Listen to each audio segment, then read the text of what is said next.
All right, we are just a couple of hours away from UFC 297, Strickland versus Du Plessis, live in Toronto, Ontario, Canada. I hate doing prediction videos on the day of the fight. I apologize for that. Listen, it's been a nightmare at work. It's been very hectic. So I apologize for getting this to you guys late, but we're gonna get this going. We're gonna break down every single fight on this card from top to bottom, and staying true to the niche of this channel, where we talk about mindset, where we talk about the habits that make a world champion, that make a successful individual, a successful athlete. I'm not just going to talk about the physical attributes, the striking, the wrestling, the grappling, the conditioning of the fighters involved in these matchups. I'm also going to talk about what's going on mentally, what's going on from a mindset perspective that could potentially play a factor in the result of these fights. Having said that, obviously I can't read minds, right? Otherwise I'd be the UFC's version of Professor X. So I'm not that. But having followed, the careers of pretty much all of these fighters for several years, and knowing kind of the stakes that are on the line in a lot of these matchups, and the storylines, and recent performances, and all sorts of other things, you can kind of make a educated guess on what's going on mentally. And I'm going to talk about that, not in all of these matchups, but in some of them. So it'll give you something different to think about as you're putting your parlays together, as you're putting your bets together, or just making picks for the hell of it, right? All right, the first fight of the night, we've got Malcolm Gordon taking on Jimmy Flick. Both of these fighters are coming off back-to-back finishes. Neither of them are all that good. I got to be honest. They are not what you think of when you think of a UFC-level fighter. So this is probably a loser leaves town fight. Malcolm Gordon is a pretty moderate favorite here. I think the current odds are like minus 205 or something like that. There is no way a guy like Malcolm Gordon should be a minus 200 favorite against anybody, especially given the fact that he missed weight by 1.5 pounds. So he had a tough weight cut. The only reason why he is a pretty big favorite in this matchup is because Jimmy Flick he's pretty much a jiu-jitsu guy or bust. He's what you would call a jiu-jitsu nerd, which is a guy that has no striking whatsoever, no power, no stand-up game, very little wrestling offense, very little offensive takedown ability. But when he gets a fight to the ground, he's very good. He's got a really good ground game. He's a Brazilian Jiu-Jitsu black belt. He's got a couple of wins by submission. He's good off of his back. He's good on top. Problem is, like I said, he's not very good at bringing the fight to the ground. He has pretty much zero takedown ability. And if this fight stays standing, Malcolm Gordon should be the better striker. So I can see why he's a favorite. But the thing is, Gordon does not have the best fight IQ. So I could easily see him bring this fight down because he is a pretty decent wrestler. He's definitely going to be able to take Jimmy Flick down. Jimmy Flick is not going to try to stuff Malcolm Gordon's takedown. So if there's a takedown attempt, Jimmy Flick is going to let him take him down. If that happens, I think Jimmy Flick has a pretty good chance at, pulling something off. Triangle choke off of his back, arm bar, something. I mean, his ground game is his bread and butter. And that's all he has, and I think Malcolm Gordon is probably going to give him a chance to do that. So I'm going to pick the underdog here. I like Jimmy Flick by second or first round submission. Moving along, we've got Jasmine Jasudavicius taking on Priscilla Cachoeira, the zombie girl.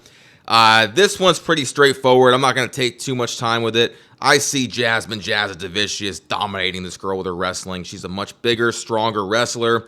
Cachoeira does have knockout power in her hand. She is a pretty dangerous striker. I don't think Jasudavicius gives her much of a chance to get anything going. Look for Jasmine Jasudavicius to take this fight down probably multiple times.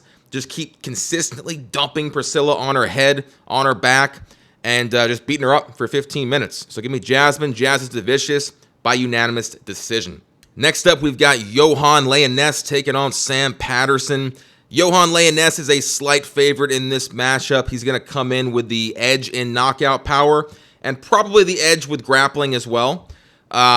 But having said that, I think Sam Patterson is the more technical kickboxer and probably the more well-rounded fighter. So I'm going to go with the underdog here. I'm going to take Sam Patterson to get this done by unanimous decision.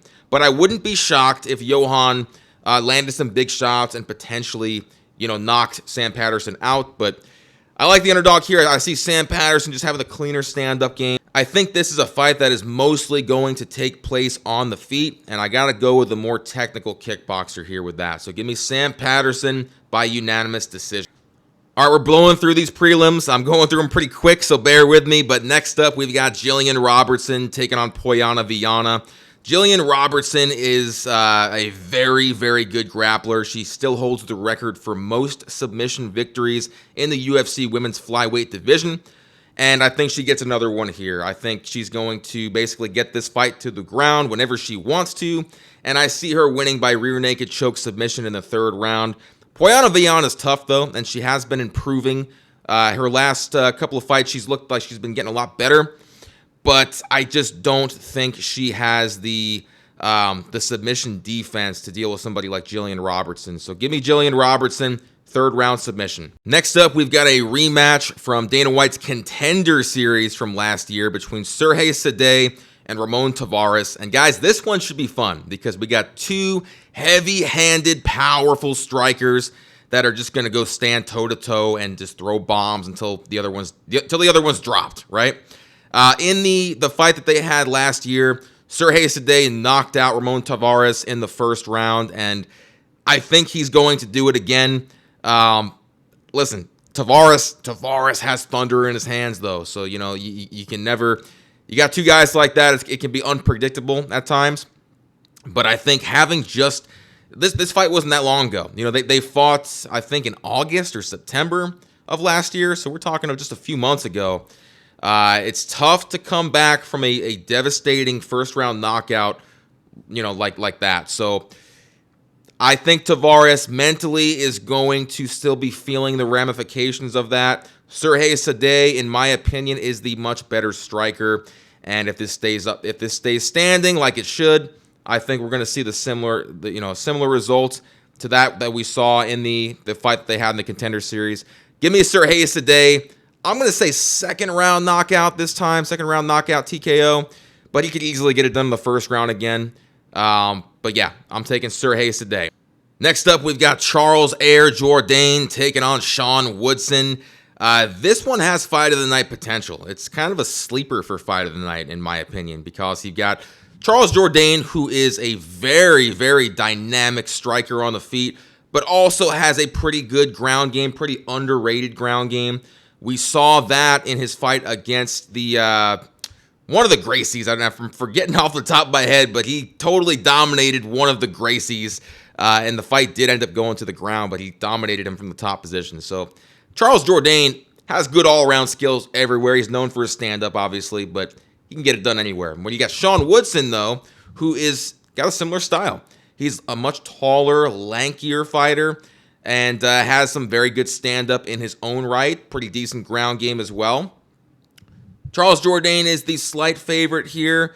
I'm kind of going back and forth on this. Originally, I was leaning on the underdog with Woodson, but I think I'm going back to Jourdain.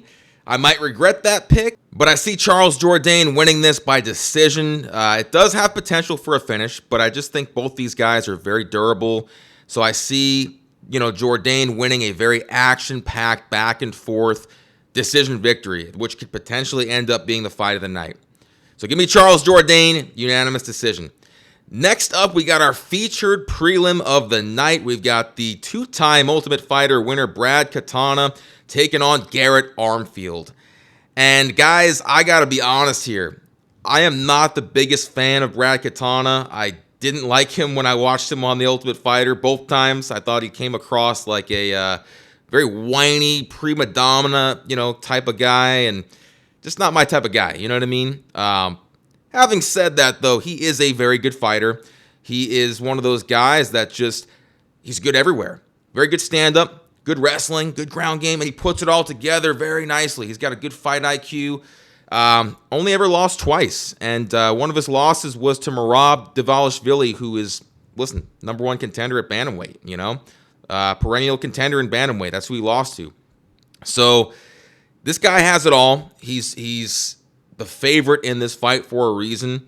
I do also like Garrett Armfield, though. I think he has, listen, don't sleep on this guy's explosive power. He's got thunder in his hands. He's also got very good wrestling. Garrett Armfield is live for a knockout. He's very live. I almost want to pick him, but I just can't. I got to go with Brad Katana. I got to go with the better fighter overall. I see Katana pretty much outpointing Garrett Armfield wherever this goes. If he can avoid the big power of Armfield, I think he gets it done. He's probably going to win a decision, and that's what I'm going to take here. So give me Brad Katana by unanimous decision. All right, we've made it to the main card, and kicking off the pay-per-view action, we've got hometown favorite Mike Malott taking on Neil Magny. And guys, when I tell you that from a betting perspective, from an odds perspective, this one makes very little sense to me. Why on earth is Mike Malott, who has never fought anybody of a high caliber in the welterweight division, why is he a minus 300 favorite against a guy like Neil Magny, who has fought some of the very best fighters in that division for years and has really established himself as kind of like the gatekeeper of that welterweight division?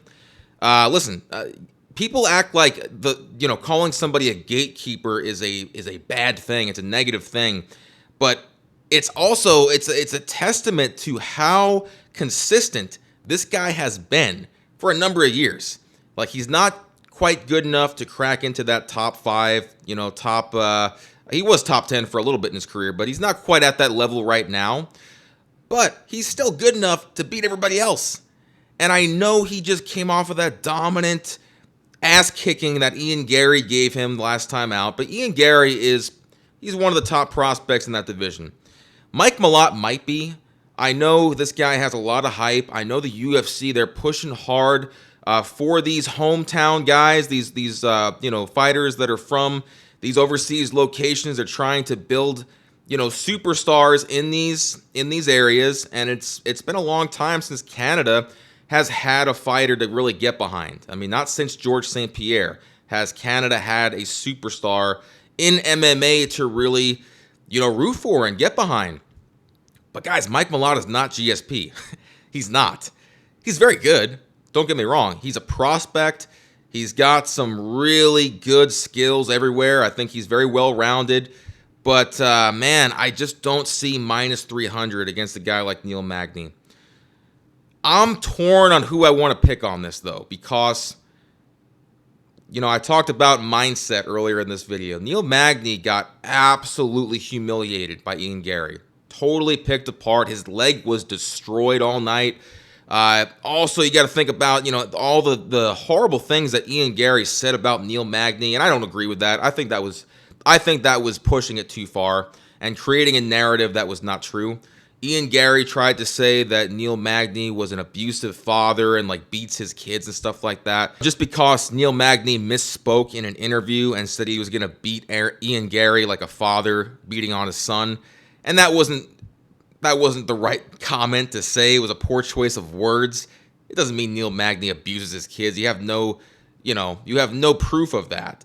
And Ian Gary made a lot of people believe that. And you could tell in that fight, Neil Magny was not mentally 100%. So I wonder. I wonder how his mindset is going to be coming into this one.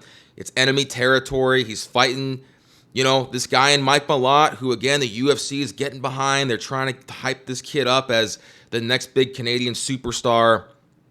So I don't know. I don't know how Neil Magny is going to be mentally. I also don't know how Mike Malott's going to be mentally, because you got to think, there's a lot of pressure here on this young kid. A lot of pressure to perform. You got a whole nation behind you, and I know he embraces that. You can definitely see it in his interviews and in the pre-fight press conferences and even at the weigh-ins. He's really embracing that role, and that could absolutely work to his advantage and psychologically give him the edge here.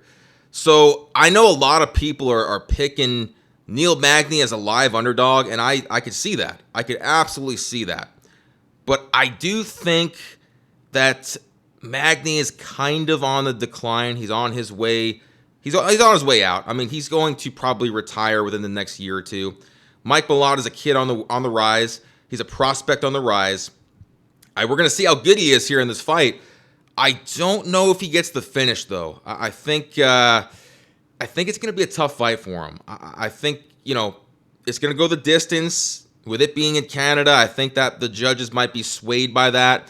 So I like Mike Malott by decision. And from a betting perspective, that's plus 500. Mike Malott by points is plus 500. So that might be worth a sprinkle there.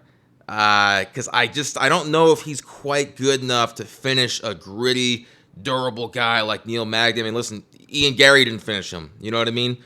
Doesn't mean Mike Malott can't win by finish. I could certainly see that, but I'll go with Mike Malott by a close, gritty decision, and he's going to get the win in front of his hometown crowd. And the UFC marketing machine is going to continue to push him, give him those big fights, and hopefully Canada's got their next star. But I would have some caution there, though, because like I said, let's pump the brakes a little bit. This kid is not George St. Pierre. Time will tell if he gets close to that level, but those are some big shoes to fill, and I don't think the kid can fill them. Next up, we got Chris the Action Man Curtis taking on the hometown guy, Marc-Andre Barriault. And I think, listen, this is pretty straightforward for me, guys. I do not think Marc-Andre Barriault is ready for a guy like Chris Curtis. I think this is a massive step up in competition for him. I see Chris Curtis just lighting this kid up on the feet. He's going to outbox him. He's going to outwork him. Curtis has been in training camp with Sean Strickland. They're both close friends. They've been pushing each other to the limit, getting ready for their fights on this card. I think that's going to show here. So I'm not going to spend too much time talking about this. Give me Chris Curtis. I think he's going to get it done by a late TKO finish. So I'm going to say third round TKO or KO by Chris the Action Man Curtis. All right, next up, we've got the featured fight on the main card between top-ranked featherweights Arnold Allen and Movsar Evloev. Movsar Evloev is an undefeated killer. He has relentless high-level wrestling, very dominant from the top position, and his ability to just go in there and just smother guys with his wrestling, with his top control, is probably second to none in that featherweight division right now. With that being said, I do think this is a massive step up in competition for him. Arnold Allen really impressed me in his last fight against Max Holloway. I had money on Holloway in that fight, and I had money on him to win by decision, but I was sweating a little bit because Arnold Allen brought it in that fight, and he did end up losing. He did end up losing that decision to Max, but he really impressed me. He's just gritty. He's just the kind of guy that just marches forward, lays it all on the line, has very good stand-up, good power in his hands too, and he's one of those guys that you just cannot sleep on. With that being said, though, I don't think he has the takedown defense to deal with a guy like Movsar Evloev, and I think this is going to be kind of a launching pad victory for Movsar Evloev to get into that upper echelon of the featherweight division, potentially get a title shot by the end of the year. So give me Evloev. I think he's going to take it by unanimous decision unless, and this could happen, unless Arnold Allen clips him, because he's got power, and I could see him pulling off the upset by knockout. So wouldn't be shocked if that were to happen, but I am going to take Evloev, and I'm going to take him by decision here. All right, next up, we've got the co-main event of the evening for the vacant UFC Women's Bantamweight title between Raquel Pennington and Mayra Bueno Silva. This is going to be the first fight for that 135-pound title since longtime champion Amanda Nunes retired last year and vacated the belt. It's almost been a full year since that title has been decided and since anybody has competed for it. So it's a long time. Listen, I think this is going to come down to a couple of things here. For one, this is Raquel Pennington's second shot at the world title.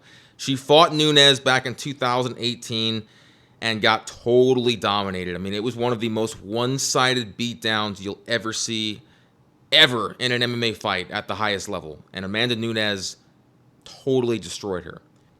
Now, there's not a lot of shame with that. I mean, we're talking about Amanda Nunes here, who's greatest female fighter of all time and one of the GOATs, male or female, in MMA history. I mean, she retired on top.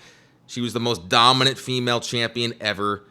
And she did that to pretty much everybody she fought for the most part, right? So there's not a lot of shame in getting beat up by Amanda Nunes. But I know that loss psychologically still haunts Raquel Pennington.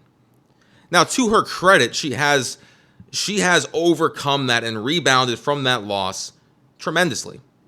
Has displayed great resiliency, and her ability to stay consistent as one of the top-ranked fighters in that division since that loss is a testament to how good this girl is.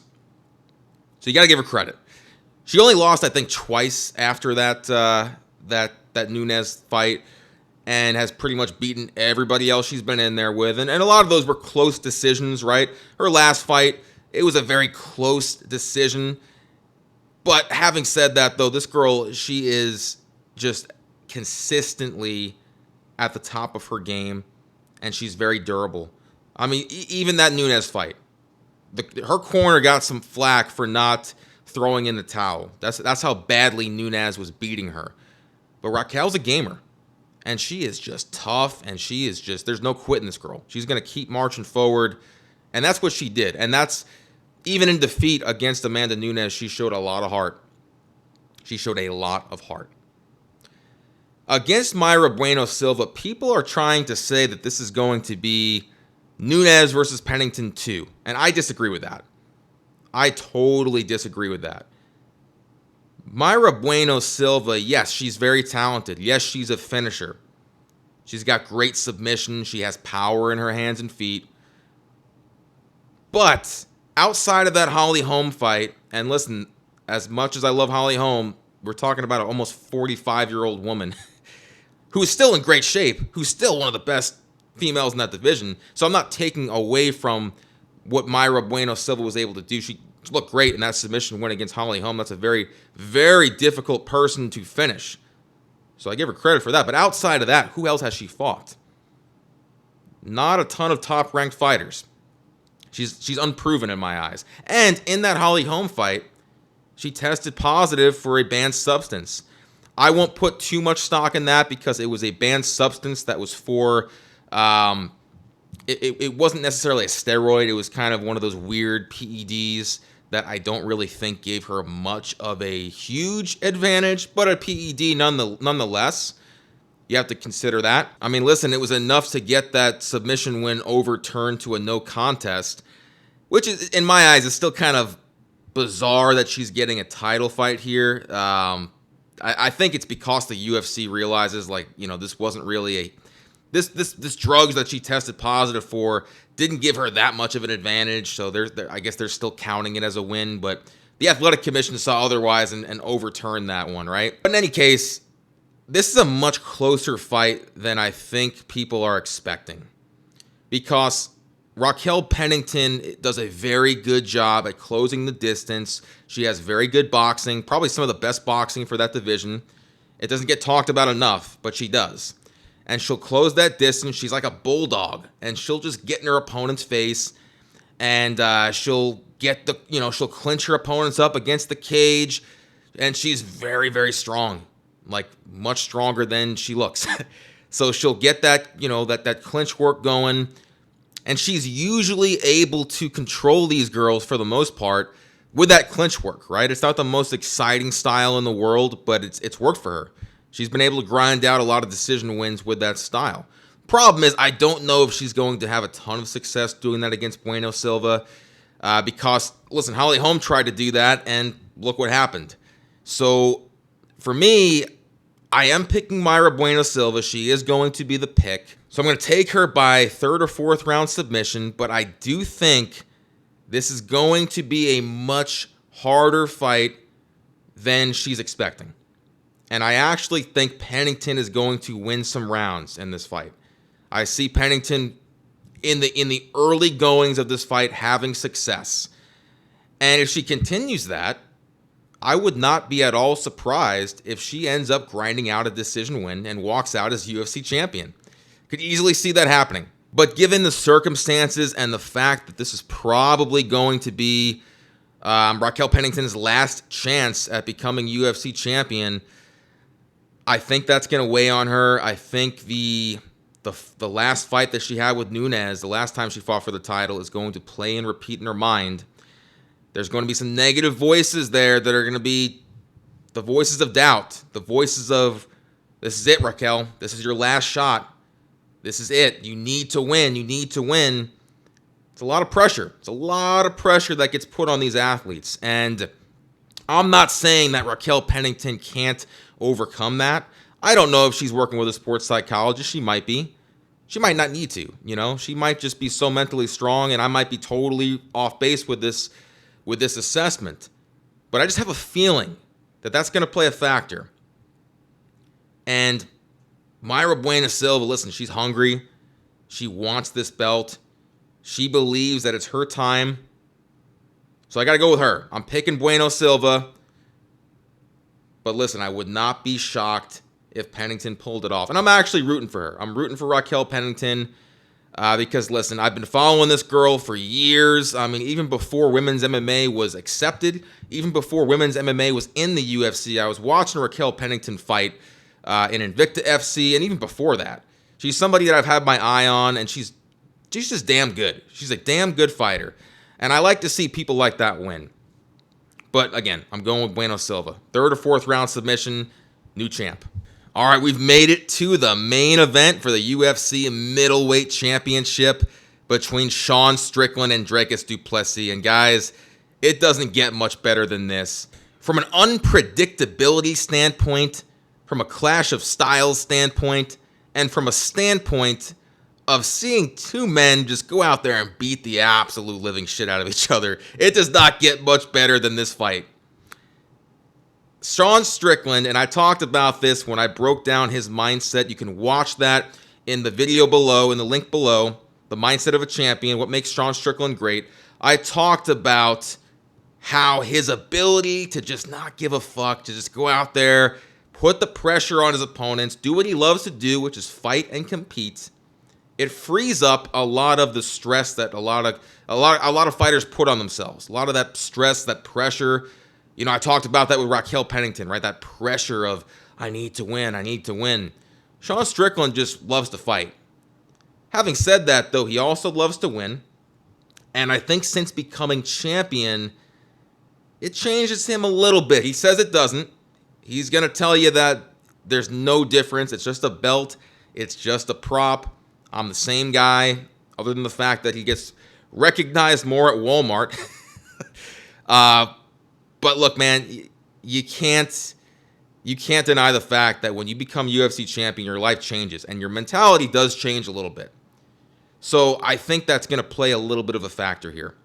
Because on the other end of the spectrum, you got Dricus Du Plessis, who is hungry for that title. He wants that championship badly. He wants to be South Africa's first UFC champion more than anything in the world. And he's going to come after Sean Strickland. Now, that's Strickland's banking on that. Strickland is banking on him coming forward. He's banking on a firefight, and he's fully equipped for that. He's got that style. His defense is phenomenal. He has some of the best striking defense in the game. Very rarely, outside of that Alex Pereira fight, very rarely do people catch his chin and put him out. He's got that like Philly shell style that you wouldn't think would work for MMA, but he finds a way to make it work. And he also has tremendous volume. He brings forth this pressure that is very, very difficult for a lot of guys to handle. You saw that against Adesanya. Israel Adesanya, pound for pound, the greatest striker in the middleweight division, and the best fighter in the middleweight division for that matter at the time. Strickland totally shut him down, out-pressured him, outstruck him, beat him up for 25 minutes. It's a very difficult style to handle. And the scary thing about Sean Strickland that we haven't seen yet, that we've only heard about, is his ground game.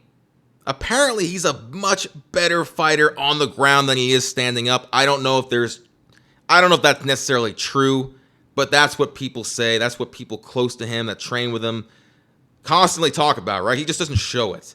He very rarely shows it because he loves to stand and bang. And these two have already made a gentleman's agreement to essentially fight to the death, which is hilarious. I don't know if we're going to see a ton of grappling in this fight, but we might.